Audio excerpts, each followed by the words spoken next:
Tired of dealing with annoying flies, fruit flies, and gnats in your home? The Zevo Flying Insect Trap is your ultimate solution. Don't wait. Check out the link in the video description now to get your Zevo Flying Insect Trap on Amazon and enjoy a bug-free home today. The woman who brought rapist Dr. Stephen Matthews to justice has exposed the method he used to lure unsuspecting targets back to his home. The Denver cardiologist cried in court on Tuesday as he was convicted of drugging 11 women and raping 9 of them in a 4-year reign of terror between 2019 and the start of last year.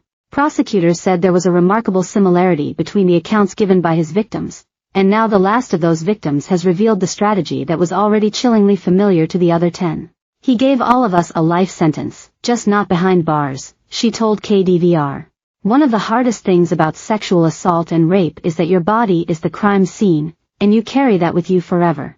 Matthews, 36, trawled through online dating apps including Hinge and Tinder and, strategically, tried to arrange dates near his home in the city's Lower Highland neighborhood.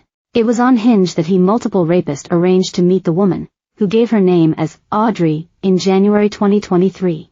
It was just a first date, she said. They met for brunch before he invited her back to his home where they played Jenga and took a dip in his hot tub. Her last memory is of sipping a drink he made her, before coming to, hours later, back in her own home with no recollection of what had happened. Attorney Stephen J. Berg said the pervert cardiologist would go out of his way to gull his victims' suspicions. He would build trust and then get them to have a drink, usually close to his home, and drug them in that drink, he explained. They would be very, very impaired and not know what was going on. And he would sexually assault them. He was very savvy and able to build trust.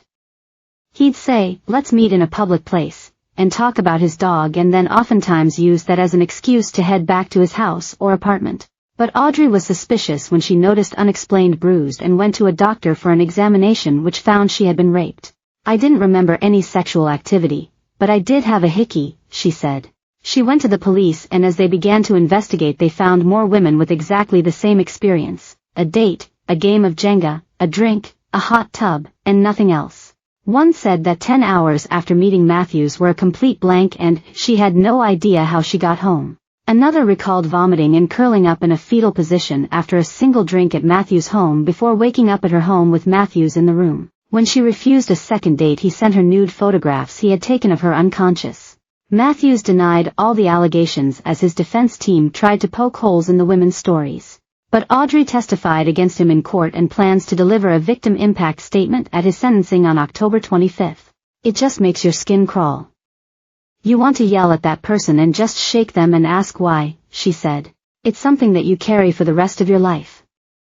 And I don't think he's sorry. Matthews has been stripped of his professional license and has remained in custody at the Denver jail on a $5 million bond since his arrest in March 2023. He was convicted of 35 out of the 38 felony counts that went to the jury and faces anywhere between 5 and 25 years in prison.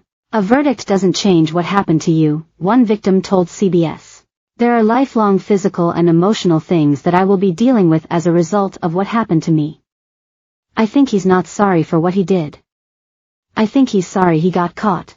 Audrey too said she has been struggling to deal with what happened and, there are days when you don't want to get out of bed. But she does not regret coming forward and is grateful to the other women who were brave enough to tell their stories.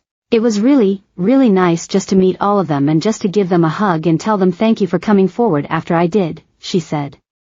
Because they didn't have to.